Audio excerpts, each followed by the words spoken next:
Hello and welcome to the latest episode of the Chelsea Dressing Room Debrief, where Chelsea have reached a final. Who would have thought that last month?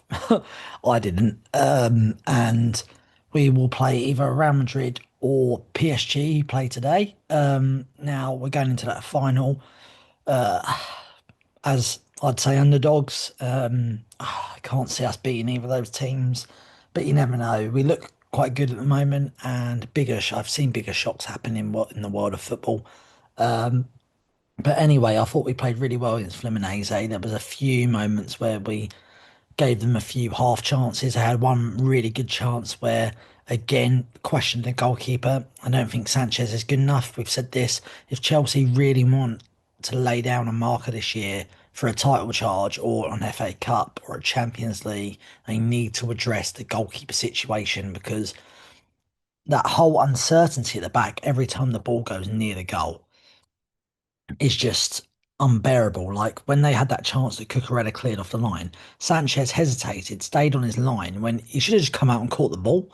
The ball was there. Like I remember when they played it in to the Fluminense forward, the ball was just a no-hoper, miss-hit, nothing ball, and it turned out being their best chance of the game because the keeper stayed on his line, didn't come out and grab it. And just some of his positioning when crosses are coming in, dangerous crosses, and I know you've got to cover the front post in a way, but he's standing outside the front post. So it goes over him and then he's scrambling across the goal to get there. And it's too late. But apart from that, João Pedro, what a player. What a striker we've got on our hands there.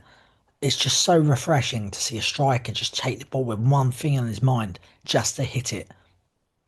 It's just literally and just what two I wouldn't say screamers, but two bangers, really.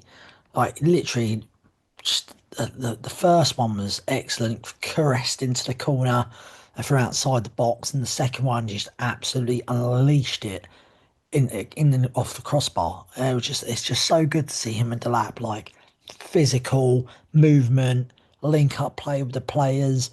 Maresca said it's because he's fresher. I just think that we finally got strikers now that are actually strikers, like Nicholas Jackson. I don't know if it's over for him or what, but when he come on, it's just like he's cost us the last few months with red cards and just stupid decisions.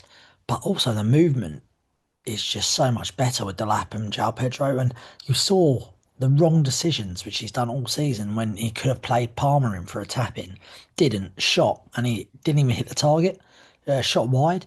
And Palmer was fuming with him because it was literally an easy tap in.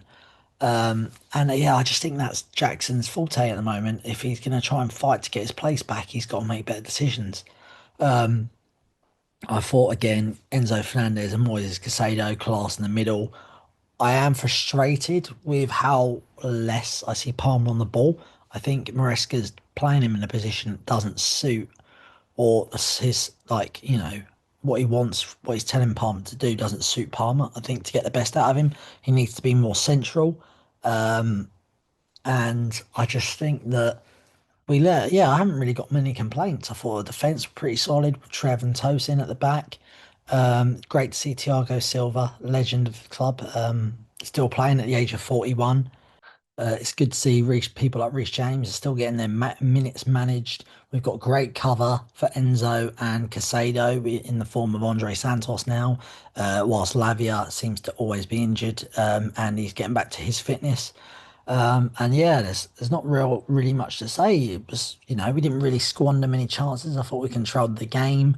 That penalty decision was never a penalty. If you give him penalties for that, you might as well cut people's arms off because his arms are literally by his sides. He's pulling his arm away from the ball.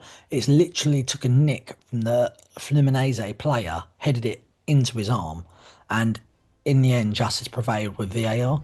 It was never a penalty, and hopefully, going into Sunday, we don't get battered, and hopefully, we just somehow manage a miracle win against PSG or Real Madrid.